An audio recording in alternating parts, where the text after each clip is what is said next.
Hi everyone, welcome back for another lesson with A Course in Miracles. We're still in our review, so we're on lesson 147. And we're reviewing two lessons, which are 133 and 134. So those are our two review lessons. And remember, as always, 5 minutes in the morning, 5 minutes in the evening, and those 5 minutes are to hold on to this statement: my mind holds only what I think with God. While you're thinking that, you're allowing your mind to open up, and then you're going to drop these two wonderful lessons into that wonderful mind of yours. And those two lessons are: I will not value what is valueless. So anything of value is of love, is of the heart, is of the oneness. Anything outside of that is meaningless, ego-driven madness. And the next lesson is, let me perceive forgiveness as it is. Remember that forgiving others, you're forgiving yourself. It's the knock-on. That's why it's this oneness. Remember that. Let me perceive forgiveness as it is, so that when you forgive somebody, you're actually forgiving yourself in the same time, and you're going to receive as much as you give, you receive, which does go into another lesson. But I just wanted to, as always, and just that last bit is to, on the hour, every hour, remind yourself of these two lessons today, just reminding yourself of the value, the true value, and the meaning of forgiveness. Those are the two things to keep in mind. And so I'd like to just add a little of the text, which I thought was quite fitting with today's lessons.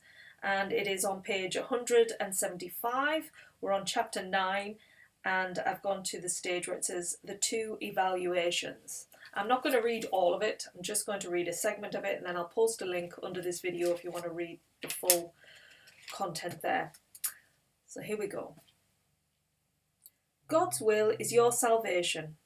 Would he not have given you the means to find it? If he wills you to have it, he must have made it possible and easy to obtain. Your brothers or sisters are everywhere. You do not have to seek far for salvation. Every minute, every second gives you a chance to save yourself. Do not lose these chances, not because they will not return, but because delay of joy is needless. God wills you perfect happiness now. It is possible that this is not also your will, and it is possible that this is not also the will of your brothers or sisters. Consider then that in this joint will you are all united, in this only, and in this only. There may be disagreement on anything else, but not on this. This then is where peace abides, and you abide in peace when you so decide. Yet you cannot abide in peace unless you accept the atonement, because the atonement, or at-one-ment, is the way to peace. The reason is very simple and so obvious that it is often overlooked. The ego is afraid of the obvious, since obviousness is the essential characteristic of reality. Yet you cannot overlook it unless you are not looking. It is perfectly obvious that if the Holy Spirit looks with love on all he perceives, he looks with love on you. His evaluation of you is based on his knowledge of what you are, and so he evaluates you truly. And this evaluation must be in your mind, because he is. The ego is also in your mind, because you have accepted it there.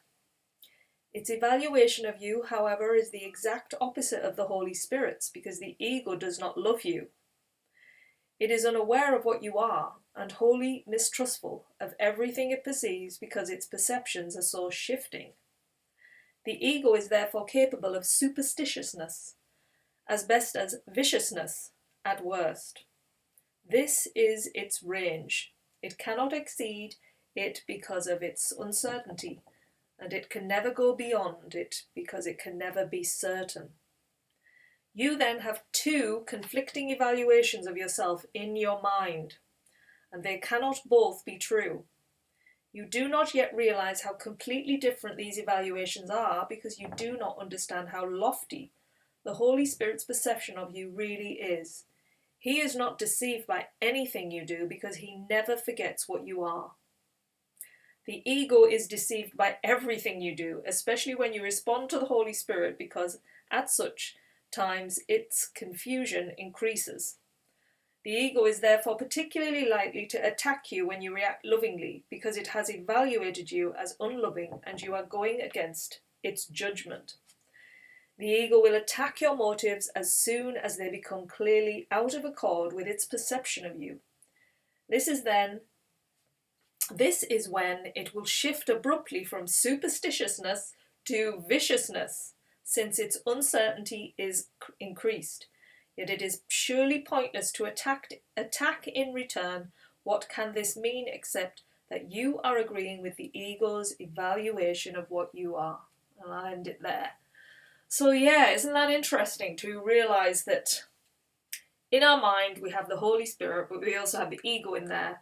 And God is there too, but everything is there in the mind. The Holy Spirit is that bridge to get us over to our true self, whereas the ego is the one pulling us constantly away from who we truly are. It thinks we're bad, judges us, and it does the same with everything outside. And that's why when we feel this joyous feeling, it's almost like it doesn't want it to last. And we think, oh, this isn't going to last. That's the ego coming back in. So in our 2 lessons today, remind yourself of that, the value. You're looking for the value in things today, the true value. And to trust that everything is love, you know, that your value is coming from a place of love. And then to forgive everybody, because you can see who they really are. You go beyond the construct of who they are and you see them from who they truly are. So remember the 2 lessons. I will not value what is valueless, and let me perceive forgiveness as it is. That's the 2 lessons. 1 in the morning, 5 minutes, 1 in the evening, 5 minutes, and then on the hour, just remind yourself of it. It can be a lot to do, but do it as regularly as you can, really. Just as long as you keep reminding yourself of this today, then, you know, you're always making those steps towards the atonement. Enjoy, and we will see you again soon. Thanks for being here. Bye.